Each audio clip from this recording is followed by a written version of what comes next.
Sagittarius, hi, welcome to Mystic Queen PH at ito ang inyong energy update for February 1 to 15, 2024. This is a general reading, just take what resonates, watch your Sun, Moon, Rising, Venus for other messages. And thank you sa lahat ng mga sumusuporta dito sa ating channel. Just a reminder, gamitin nyo lamang ang reading na to bilang gabay. And pa-follow, like na rin ang ating Facebook at TikTok. Lahat po yan, Mystic Queen PH. And please check out my Shopee. Available ng mga protection and prosperity items, bracelets, zodiac sign bracelets, and many more. Link on the description. Ayan. So let's see, Sag. What's up with you? First half ng February. Okay. Series Nurture. So, for you, you will be focusing on taking care of yourself, no? Pag-aalaga sa inyong sarili, or meron kayong aalagaan ngayong first half ng, February. So, baka may nangangailangan ng inyong kalinga, aruga. You also have a Midheaven Pinnacle. So, I think you are also going to focus on your career, kung saan ka masaya, saan ka mas enjoy, saan ka mas nagsha-shine. You are shining through.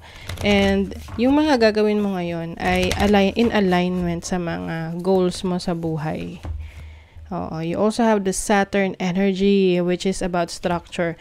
So, yung iba sa inyo, Sag, kung kayo ay medyo hindi naging ganun kaseryoso sa buhay in the past years or in the past months. So, magkakaroon kayo ng realization ngayong first half ng February that there has to be a change. No? Kailangan may magbago, mas maging seryoso kayo, mas maging determinado kayo sa mga goals ninyo. Yung iba kasi rito sa inyo, papalit-palit ng trabaho, papalit-palit ng jowa, hindi, papalit-palit ng career. So, may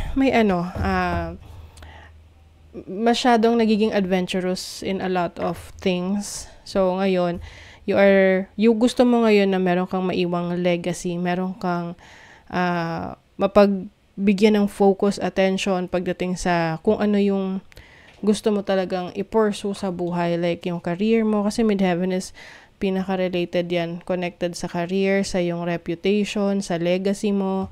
So, yun yung binibuild mo ngayon. And natuto ka na sa mga life's lessons na binigay sa ni Saturn. So, let's see your overall energy. Ano yung overall energy ng mga Sag? Overall energy. You have the Queen of Wands. Yes, so this is your energy. Being free, confident. So, pwede ring entrepreneurial, no? Queen of Wands energy is someone na gusto rin niyang malaya niyang nagagawa yung gusto niya. So, syempre, sa panahon ngayon, para magawa natin yan, kailangan meron tayong time freedom, no? And nangyayari yan kapag meron tayong sariling negosyo or we are self-employed. You have the Three of Pentacles. So, you will be working with other people. Pwedeng collaboration din to. And also learning from others. I see some recognition din. I-recognize ka rin sa galing mo, no? Kaya siguro may Midheaven rin dito. Dahil nakikita nila yung potential mo, and finally nakikita nila na you are really serious with kung ano man, seryoso ka na ngayon sa gusto mong i-pursue. Sa career mo, seryoso ka na. So, your challenge is the Two of Pentacles. Paano mo mababalance yung iyong buhay ngayon? Dahil marami kang ginagawa, marami kang inaasikaso ngayon.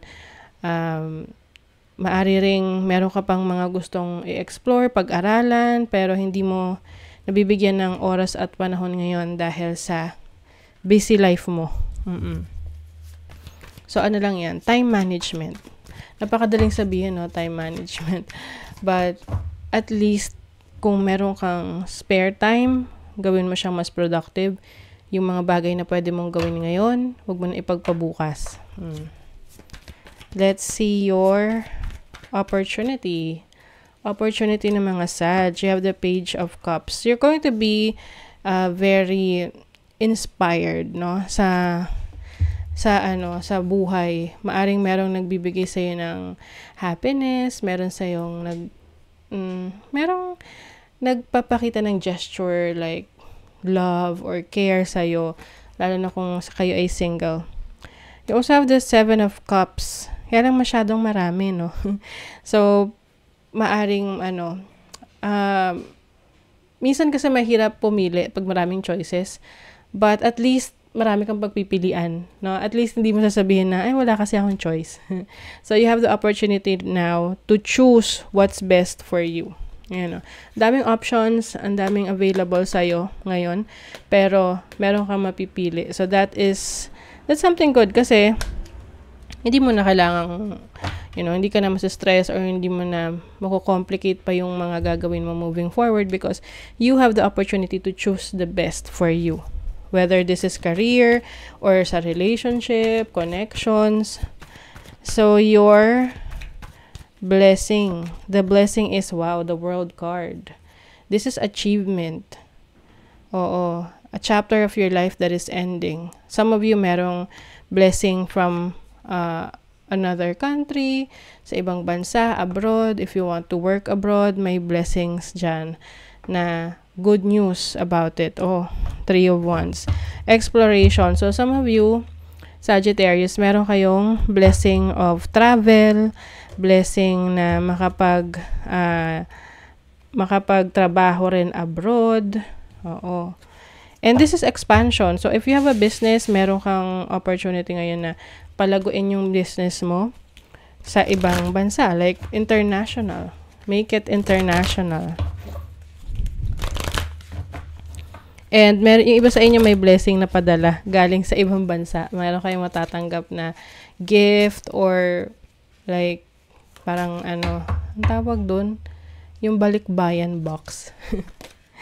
Okay. Allow any anxieties and worries to be gently released and offered up to be healed. Yes. So, 2 beses lumabas yung energy ng nurture. Yeah. Ito, nurture, and then nurture. So, this is a message for you to take care of yourself. Okay? When we say take care of yourself, ikaw yung maging responsible for your happiness, no? Your contentment. Kaya lang, minsan we get, nagiging tayo nag-aalala tayo about the future, nagiging anxious tayo. So, release that energy. Ayan, digital detox, recalibrate, reset, and recharge. Yes. So, yung iba, maaring kayo ay, magbe-break from social media, no? Or iiwas muna kayo sa social media. Kasi minsan yan nakakaubos ng oras at panahon natin, no? And then you are going to protect yourself. Consider who you allow to take your energy and who you give it away to freely. Yes. So, pipiliin mo lang yung mga taong pakikisalamuhaan mo, no? Anything toxic, anything that will not serve you, your highest good, iiwasan mo yan. Okay? To protect your energies. So, that is your reading, Sagittarius. Kung nagustuhan nyo to, naka-resonate kayo, mag-comment kayo dyan, like, share, subscribe, para lagi kayong updated sa ating mga readings. Thank you so much, Sagittarius. See you again.